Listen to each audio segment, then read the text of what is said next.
but I would really like to share my personal story of banting.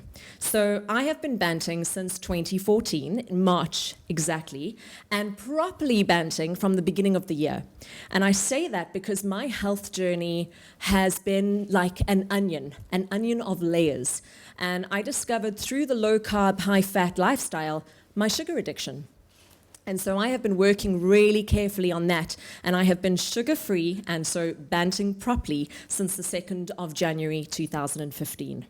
Now, being someone in the public eye, I've been doing radio for years up in Johannesburg on 94.7, and then moving down to Cape Town and currently doing Smile 90.4 FM and Two Oceans Vibe Radio. It was very easy for me to hide behind a microphone. No one gets to see you. It's very safe.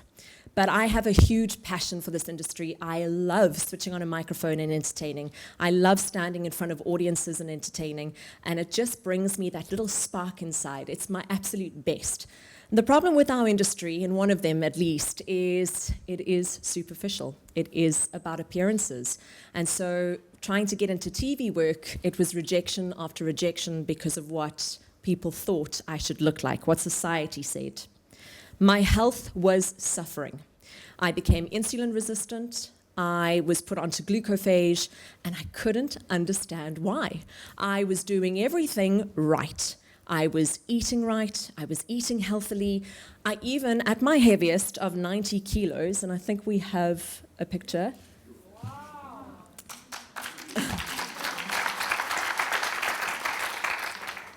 I went to get help. And I was put on the fat-free, steamed and boiled diet, and eating lots of whole wheat, because it was good, and margarine. And every Monday I would go in for my weigh-in, and I would be so excited, and I would go in to see what was going on. I wasn't feeling any better, but I'd been sticking to it through and through, and I would have gained weight, or I would have lost 150 grams, and I would have this woman sit there and say to me, "You need to be honest with not only me, but you need to be honest with yourself." And I would go and get into the car and burst into tears, going, I just don't understand what I'm doing wrong. Anyway, fast forward to February 2014, my fiance bought The Real Meal Revolution, and he started reading it, and I remember getting a bit of a bruised arm because I would be sitting next to him, he'd be reading, and then he'd go, "Oh, this is you. Oh, this is you. Oh, this is you. Please read the book, read the book." And so I did, and it has been absolutely life-changing. I have now lost 27 kilograms, and I like to say that I've lost Justin Bieber.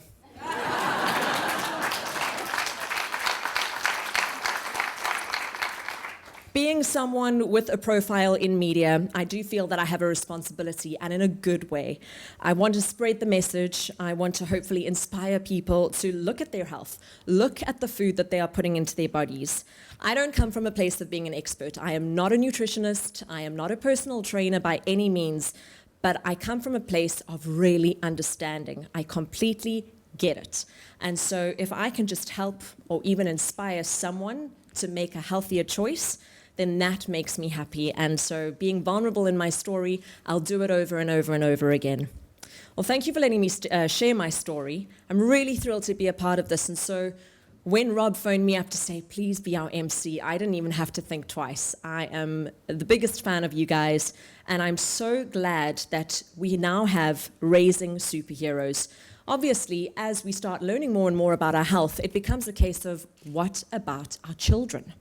And I'm really thrilled that we have Raising Superheroes so that our children going forward can live healthy, happier lives.